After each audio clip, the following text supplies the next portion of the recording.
Veja o que diz a Bíblia em Lucas, capítulo 22, versículo 19.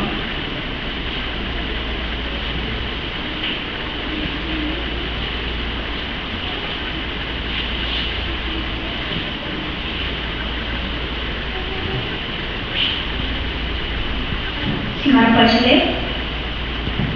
Posso sim. É o capítulo 22, versículo 19, não é isso? Bom, diz assim: tomou também o pão, deu graças, partiu e deu-lhe dizendo: isto significa meu corpo, que há de ser dado em vosso benefício. Persisti em fazer isso em memória de mim. Senhora notou? Jesus ordenou a comemoração da sua morte. Isso, por si só, já mostra a importância desse evento. Mas como ele mesmo deixa claro aqui, o objetivo é nos fazer lembrar da sua morte sacrificial e do que restou isso.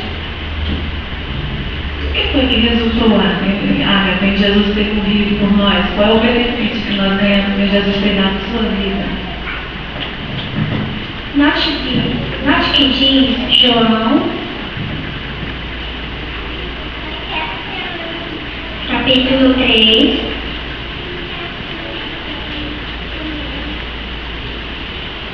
versículo 16.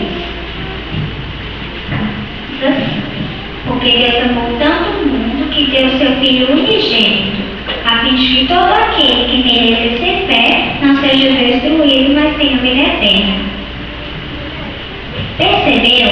A morte de Jesus fez o necessário sacrifício para nos livrar do pecado e da morte. Se tivermos fé no seu sacrifício, vamos viver para sempre. Imagine se Jesus tivesse fracassado em se mostrar fiel até a morte. Não haveria esperança de vida para nós. Isso não nos leva a sentir gratidão por este grande ato de amor por parte de Jeová e seu Filho Jesus? Com certeza, Ana. Eu nunca tinha parado para refletir sobre esse valor sacrificial de Jesus. Realmente devemos meditar nisso. Por causa de tudo, o que se realizaria por meio do seu sacrifício era procurar que Jesus ordenasse que fosse comemorada a sua morte. Então, estar presente nesta comemoração é uma maneira de demonstrarmos a nossa gratidão. Este evento ocorrerá no dia 5 de abril, quinta-feira. Este aqui é o seu convite. Nele está o endereço e horário da comemoração. Obrigada, Ana. Eu achei bem interessante, viu, as explicações que você me deu. E realmente eu vi que é importante nós lembrarmos da morte de Jesus, né? Comemorar. Vou fazer todo o esforço para estar presente lá, tá bom? Obrigada pelo convite.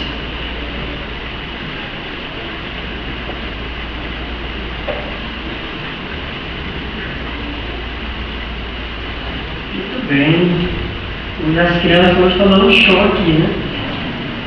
Poxa, que bom. Ficamos realmente contentes com isso, viu? Apreciamos